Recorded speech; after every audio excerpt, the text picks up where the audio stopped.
오늘 이 새벽에 하나님께서 우리에게 주시는 하나님 말씀은 이사야 45장 1절에서 8절까지 말씀입니다. 저와 여러분이 한 절씩 나누어서 교독합니다.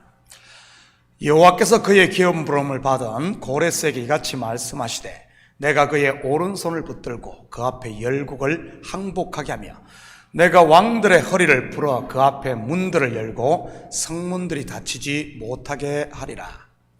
내가 너보다 앞서가서 험한 것을 평탄하게 하며 논못을 쳐서 부수며 햇빛장을 걷고 내게 흑암 중에 보화와 은밀한 곳에 숨은 재물을 주어 내 이름을 부르는 자가 나 여호와 이스라엘의 하나님인 줄을 내가 알게 하리라. 내가 나의 종 야곱 내가 택한 자 이스라엘을 위하여 내 이름을 불러 너는 나를 알지 못할지라도 내게 지구를 주었노라. 나는 여호와라 나 외에 다른 이가 없나니 나밖에 신이 없느니라. 너는 나를 알지 못하였을지라도 나는 내 띠를 동일 것이요 해 뜨는 곳에든지 지는 곳에든지 나밖에 다른 이가 없는 줄을 알게 하리라. 나는 여호와라 다른 이가 없느니라. 나는 빛도 짓고 어둠도 창조하며 나는 평안도 짓고 환난도 창조하나니 나는 여호와라 이 모든 일들을 행하는 자니라 하였노라. 하늘이여 위로부터 공의를 부리며 구름이여 의를 부를지어다. 땅이여 열려서 구원을 싹트게 하고 공의도 함께 운동케 할지어다. 나 여호와가 이 일을 창조하였느니라. 아멘. 좋은 아침입니다. 오늘 본문은 지난 시간에 이어 하나님께서 자기 백성을 구원할 그릇으로 사용된 고레스에 대해 소개하고 있습니다. 그렇다면 하나님께서는 왜 이렇게 고레스에 대해 자세하게 소개하고 있는 것이겠습니까? 그것도 하나님의 백성 이스라엘 자손도 아닌 이방의 왕인 고레스를 말이지요. 여기에는 크게 두 가지 이유가 있습니다. 먼저는 고레스는 오실 메시아 예수 그리스도를 모형하는 인물이기 때문입니다. 이 부분에 대해서는 제가 지난 시간에도 말씀을 드렸습니다. 또 하나의 이유는 하나님은 하나님의 백성 이스라엘의 하나님일 뿐만 아니라 이방적 열국의 하나님을 보여주고 있는 것입니다. 모든 나라의 흥망성쇠를 주관하고 계신 분 말이지요. 바벨론을 세우신 이도 하나님이시요 망하게 하신 이도 하나님이며 페르시아를 강성케 하신 분도 하나님이요 나중에 페르시아를 역사 속에 사라지게 한 분도 하나님임을 말이지. 여러분, 하나님께서 바벨론과 느부갓네살 왕을 강하게 하신 이유가 무엇이었습니까? 바로 하나님의 백성 이스라엘을 심판하기 위해서였습니다. 인생 채찍으로 사용하신 것이지요. 그렇다면 페르시아의 고레스를 강하게 하신 이유는요, 자기 백성 이스라엘을 구원하기 위해서였던 것입니다. 우리는 이것을 통해 지금도 하나님은 인생들을 통해 일하고 계심을 알 수 있는 것이고요. 여기에 있는 저 또한 여러분에게 생명 양식을 먹이는 목자로 하나님께 쓰임받고 있는 것입니다. 오늘 출발하는 뉴멕시코 단기 선교팀, 복음의 씨를 뿌리는 영적인 농부로 쓰임받는 것 아니겠습니까? 물론 그 중에 누군가는 먼저 뿌려놓은 씨가 자라 꽃을 피우고 열매를 맺은 이 추수꾼으로 쓰임받는 그릇도 분명 있을 것입니다. 물론 영적인 한여름을 지나며 가란 곳에 물을 주고 거름을 주는 우리 사람도 있을 것이고요. 여러분, 페르시아를 세운 고레스, 당시 자기가 하나님의 손에 들려진 하나님의 그릇이라는 사실을 알았을까요? 몰랐을 것입니다. 물론 나중에 다니엘 같은 사람들에 의해 알았을 수도 있고요. 이것은 우리도 마찬가지일 수 있습니다. 지금 내가 하나님께 쓰임받는 도구라는 사실을 알 수도 모를 수도 있는 것이지요. 경우에 따라서는 착각할 수도 있고요. 나는 하나님의 일을 한다고 생각하는데 사실은 하나님의 일을 방해하기도 하니까요. 대표적으로는 누가 그랬습니까? 어제 주일 설교에서도 다뤘던 성령 받기 전 베드로 아닙니까? 사도 바울도 예수님을 만나기 전까지, 거듭나기 전까지는 교회를 박해하는 자였던 것이고요. 저는 우리 식구들이 하나님의 선한 도구로 쓰임받기를 축복합니다. 바로 복음 전하는 자, 살리는 도구로 말이지요. 1절입니다. 여호와께서 그의 기름 부음을 받은 고레스에게 같이 말씀하시되 내가 그의 오른손을 붙잡고 그 앞에 열국을 항복하게 하며 내가 왕들의 허리를 풀어 그 앞에 문들을 열고 성문들이 닫히지 못하게 하리라. 여러분, 구약에서 기름은 누구에게 붓습니까? 이스라엘의 왕이나 제사장 그리고 선지자입니다. 그런데 하나님께서는 이방의 왕인 고레스에게 기름 부음을 받았다고 하네요. 기름 부음을 받은 자라는 히브리어가 메시아입니다. 헬라어로는 그리스도이고요. 그리고 기름을 부었다는 의미는 사명자라는 의미인 것입니다. 그렇다면 고레스에게 주어진 사명이 무엇입니까? 많은 사명이 있겠지만 그중 가장 중요한 것은 이스라엘을 바벨론 포로에서 해방시키는 것입니다. 물론 그는 그 사명을 충실히 완성했고요. 그 다음 중요한 사명이 지난 새벽에 공부했던 성전의 기초를 놓는 것이고요. 이 또한 스룹바벨을 중심한 1차 포로에서 돌아온 사람들에 의해 성취되었던 것입니다. 내가 그의 오른손을 붙들고, 여기서 붙들고라는 말은 강하게 했다는 말입니다. 한낱 작은 나라의 왕이었던 바사의 고레스가 자기 나라보다 훨씬 크고 강성했던 메대를 통합하고 나중에 초강대국이었던 바벨론을 정복한 것이 누구 때문이라는 말입니까? 자기가 잘나서가 아니라 하나님이 그렇게 하셨다는 말입니다. 하나님이 강하게 했기 때문에 말이지. 혹시 여러분 가운데 하시는 일마다 슬슬 풀리고 승승장구하는 분 계십니까? 하나님의 손이 여러분을 붙들고 계심을 믿으시기 바랍니다. 그러면 여러분을 통해 일하시고자 하시는 하나님의 일이 여러분을 통해 이루어질 테니 말이지. 그 앞에 열국을 항복하게 하며, 실제 역사 가운데 고레스는 큰 전쟁이나 희생 없이 메대도 통합을 하고 바벨론도 무너뜨립니다. 역사가들은 이것을 역사의 아이러니라고 하고요.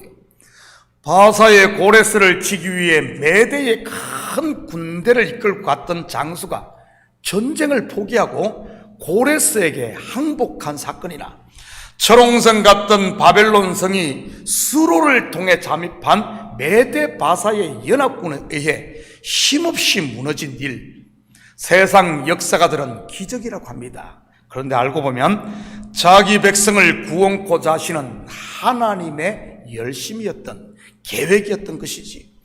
앞에서 고레스가 누구를 모행한다고 했습니까? 오실 메시아 예수 그리스도라고 했습니다. 예수님 앞에도 같은 일들이 일어나지 않습니까? 열국이 항복하는 일 말이지. 누가 항복을 합니까? 먼저는 귀신들이 항복하고 12 제자들이 항복하고 죽게 돌아오며 7 귀신 들렸던 막달라 마리아가 돌아오고 공회원 니고데모도 여리고의 세리장 삭개오도 항복하고 말이지. 나중에는 죄와 사망의 권세도 예수님의 무릎 앞에 항복하게 되는 것이지. 여기에 계신 저와 여러분 또한 항복하고 마음의 문을 열었던 것이고요. 성문이 닫히지 않게 항상 하늘을 향해 마음을 열어두시기를 축복합니다. 2절 3절입니다. 내가 너보다 앞서가서 험한 곳을 평탄하게 하고 하며 논문을 쳐서 부수며 새빗장을 꺾고 내게 허감 중에 보아와 은밀한 곳에 숨은 재물을 주어 내 이름을 부르는 자가 나 여호와 이스라엘의 하나님인 줄을 내가 알게 하리라. 실제 바벨론을 두른 성의 성문은 논문이요 새빗장이었다고 합니다. 보통 성문은 무엇으로 만듭니까? 영화나 사극 같은 것을 보면 말이지 나무입니다. 그래서 불로 성문을 집중적으로 공격을 하고요. 그런데 바벨론 성의 성문은 논문이요 새빗장이니 이러한 불로도 열 수가 없는 것입니다. 그런데 그러한 논문이 열리고 새빗장이 꺾였던 것입니다. 그리고 당시 전쟁에서 승리하면 어떻게 합니까? 성전국이 패전국의 모든 보물들을 다 탈취해 갑니다. 남유다를 멸망시켰던 바벨론 또한 유다의 모든 보물들을 가져갔지 않습니까? 왕궁의 보물뿐만 아니라 성전의 모든 금기명, 은기명까지 모두 말이지. 성전에 있던 금 도구들만 해도 얼마나 많았습니까? 얼마나 많았어요. 그 많은 보화와 재물, 여러분 다 바벨론으로 옮겼던 것입니다. 그런데 그 많은 재물들이 결국 누구의 것이 됩니까? 바벨론을 점령한 고레스의 것이 됩니다. 그렇다면 예수 그리스도에게 주어진 허감 중의 보화는 무엇이겠습니까? 바로 저와 여러분 아니겠어요? 물론 우리에게 보화는 복음 즉 하나님의 말씀인 것이고요. 페르시아의 고레스, 그러면 그러한 성공을 통해 자기를 부르시니가 이스라엘의 하나님임을 알았을까요? 이사야의 예언대로 그는 나중에 알게 됩니다. 확인합니다. 에스라 1장 2절 3절입니다. 바사왕 고레스는 말하노니 하늘의 하나님 여호와께서 세상 모든 나라를 내게 주셨고 나에게 명령하사 유다 예루살렘에 성전을 건축하라 하셨나니 이스라엘의 하나님은 참 신이시라. 너희 중에 그의 백성된 자는 다 유다 예루살렘으로 올라가서 이스라엘 하나님 여호와의 성전을 건축하라. 그는 예루살렘에 계신 하나님이시라. 물론 예수 그리스도께서도 자기를 보낸 분이 하나님 아버지임을 아셨고요. 작은 예수로 사는 저와 여러분 또한 여러분을 통해 일하시는 분이 하나님임을 알 수 있기를 축복합니다. 그 사실을 안다면 어떻게 하겠습니까? 감사와 찬양과 영광을 온전히 하나님께 올려드리는 겁니다. 그것을 모르면요, 하나님의 영광을 도적질하는 것이지. 그러다가 바벨론 왕 느부갓네살 꼴이 나는 것이고요. 그가 하나님의 영광을 취했다가 어떻게 되었는지 볼까요? 다니엘서 4장 29절에서 31절입니다. 12달이 지난 후에 내가 바벨론 왕궁 지붕에서 거닐 때 나 왕이 말하 이르되 이 큰 바벨론은 내가 능력과 권세로 건설하여 나의 도성으로 삼고 이것으로 내 위엄과 영광을 나타낸 것이 아니냐 하였더니 이 말이 아직도 나 왕의 입에 있을 때 하늘에서 소리가 내리 이르되 느부갓네살 왕아 내게 말하노니 나라의 왕위가 내게서 떠났느니라. 그리고 바로 어떤 일이 일어납니까? 그의 신하들에게 쫓겨나 정신병자가 되어 들판을 떠돌게 됩니다. 물론 나중에 정신을 차리고 왕위를 회복하지 말이지. 한 절만 더 봅니다. 7절입니다. 나는 빛도 짓고 어둠도 창조하며 나는 평안도 짓고 환난도 창조하나니 나는 여호와라 이 모든 일들을 행하는 자니라 하였노라. 빛과 어둠, 평안과 환난, 열국의 흥망성쇠가 누구의 손에 달렸다는 말입니까? 천지를 창조하신 여호와 하나님입니다. 예수 그리스도를 믿고 거듭난 저와 여러분의 인생사도 마찬가지인 것이고요. 즐거움도 고난도 성공도 실패도 하나님 손에 있는 것이지. 혹시 여러분 가운데 고난 가운데 있는 분이 있습니까? 기도할 수 있기를 축복합니다. 성도에게 있는 고난은 하나님이 나를 부르시는 콜링이니까요. 여러분 가운데 인생 최고의 날을 누리며 즐거운 분이 있습니까? 하나님을 찬송할 수 있기를 축복합니다. 그 즐거움을 혼자만 누리지 마시고 함께 좀 나누시고요. 예수님의 비유 속 목자나 여인, 둘째 아들을 찾은 아버지가 그랬지 않습니까? 이웃들을 불러 모아 잔치하며 기쁨을 나눈 것 말입니다. 즐거움을 나누면 그 즐거움이 배가 되는 것이니까요.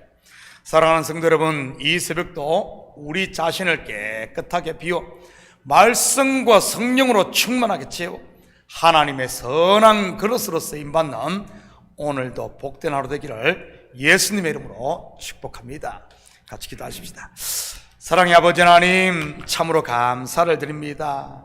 오늘도 우리를 들어 쓰기를 원하시는 하나님, 우리 마음을 비워 깨끗한 그릇을 사용하는 줄 믿사오니 우리 하나님, 이 새벽에 모든 무거운 짐들, 욕심들, 미움들, 시기들, 분함과 원망들, 이런 쓰레기들을 다 비워내고 하나님의 말씀과 성령으로 깨끗하게 다시 채워 주님 손에 쓰임받는 저희들 되게 도와주시옵소서.